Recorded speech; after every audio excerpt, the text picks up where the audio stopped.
ده ما فيش ولا مطعم فاتح يعني. انا مش عارف دي شاروخان للفراخ والبتنجان. لا اله الا الله، انا عارف حظي والله، انا عارف حظي. بس على الله يرد بقى.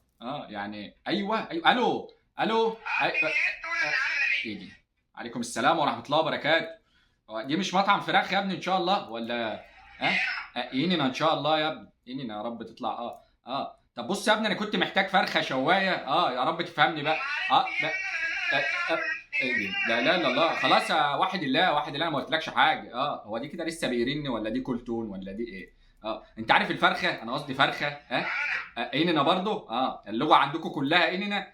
الفرخه دي بقى انا عايزها شوايه من اللي هي بتبقى لا لا لا الله، هم جايبين ديك رومي ياخد الطلبات دي. ايه دي يا جدعان؟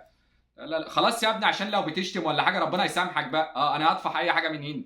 لا لا لا، ده انتوا شاروخان في البتنجان. مش عارف اطفح لقمه من ساعه ما جيت البلد دي. والله حاجه هام.